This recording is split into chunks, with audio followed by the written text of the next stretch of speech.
حیران ہو جاؤ وہابیوں، سن لو، حیران ہو جاؤ سن کر، نبی کی بارگاہ میں 23 برس صحابہ رہے، 23 سال رہے، 23 سال۔ صدیق نے ایمان کے بعد 22 سال گزارے، علی نے ایمان کے بعد 22.5 سال گزارے، فاروق نے ایمان کے بعد 21 برس گزارے تھے، عثمان نے ایمان کے بعد 21 برس گزارے، طلحہ نے، زبیر نے، سعد بن ابی وقاص نے، عمرو بن عاص نے آقا کے چہرے کو کسی نے نہیں دیکھا، کبھی آقا کے چہرے پہ ٹکتی ہی نہیں تھی، کسی نے نہیں دیکھا۔ خدا کی قسم ہے، میں نے ایک دفعہ 1 برس تلاش کیا، 1 برس، 1 سال، اور وہ بندہ کہہ رہا ہے کہ الحمدللہ جس کے بارے میں اس کے دشمن بھی اور سارے تانے دے سکتے ہیں، بے علمی کا تانا نہیں دے سکتے۔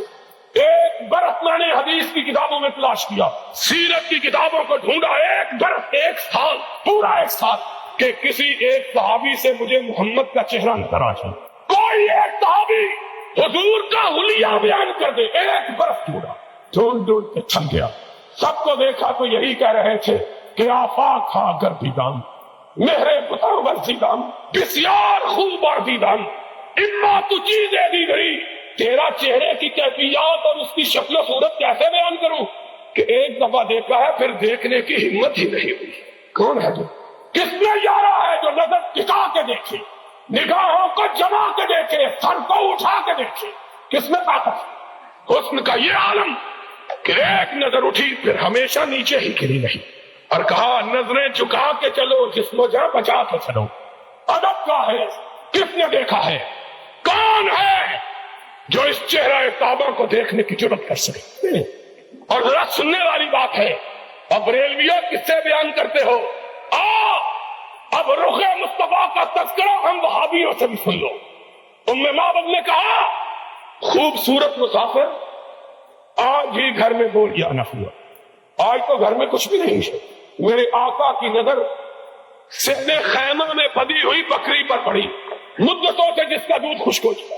کہا اماں کھانے کو کچھ نہیں تو اس بڑیا بکری کا دودھ ہی پلا دے۔ ہائے ہائے، اب 1 ہی دفعہ دیکھا ہے پھر نگاہ اٹھانے کی ہمت نہیں ہے، نظریں جھکا کے کہنے لگی اس نے تو دودھ دینا کئی سال سے چھوڑ رکھا ہے۔ کہا اماں اگر تو اجازت دے ہم تجربہ کر کے دیکھیں، تو برتن تو لے آ۔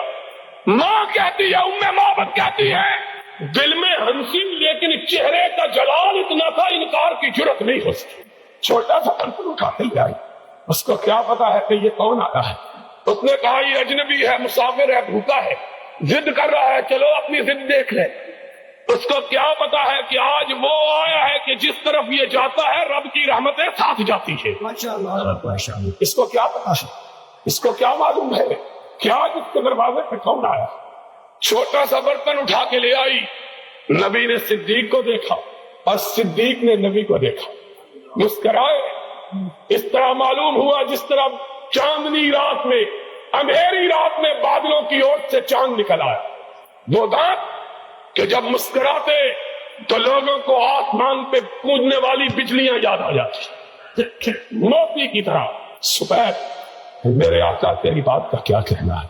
ام معبد چھوٹا سا برتن اٹھا کے لائی، میرے آقا نے مسکرا کے پکڑا، بکری کے نیچے بیٹھے، تھن کو ہاتھ لگایا، معلوم ہوا بکری مدتوں سے اسی مسافر کا انتظار کر رہی تھی۔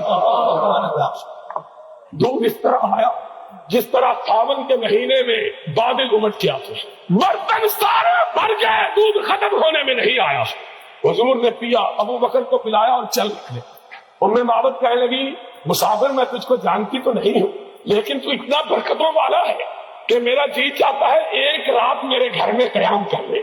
میرا شوہر گیا ہے شکار کے لیے، وہ تیری خدمت کرے گا، میں تیرے لیے ہدیہ پکاؤں گی، اپنے ہاتھ سے میرے چاند سے بیٹے میں تجھ کو کھلاؤں گی، تو نہ جا۔ اور میرے آقا کی زبان سے نکلا نہیں، عرش والے نے نکلوایا، ما ينطق عن الهوى، کہا اللہ میں جانے کے لیے تھوڑا آیا ہوں، میں پھر پلٹ کے آنے والا ہوں۔ اور جب وہ چلے گئے تو بات جو بتلانی مقصود تھی وہ یہ تھی کہ ابو معبد آئے، گھر میں رونق دیکھی، رحمتوں کو برستا ہوا دیکھا، انوار کی برکھا دیکھی، تجلیات کا می دیکھا، کہا ام معبد کون آیا کون گیا؟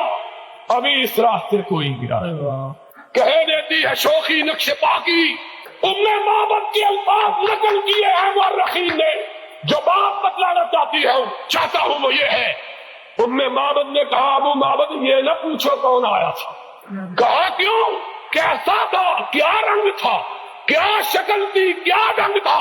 کہا مجھے کچھ نہیں معلوم، ایسا معلوم ہوتا تھا کہ آسمانوں کا سردار تھا جو زمین پہ اتر آیا تھا۔ مجھ کو کیا معلوم ہے کیسا، وہ تو چاند تھا، وہ تو سورج تھا، وہ تو دمکتا ہوا ستارہ تھا، وہ تو روشن تارا تھا جو لمحے بھر کے لیے ہمارے گھر میں آیا اور کٹیا کو ایسا روشن کر دیا کہ اب جب تک وہ پلٹ کے نہ آئے گا اس کی خوشبو سے کٹیا مہکتی رہے۔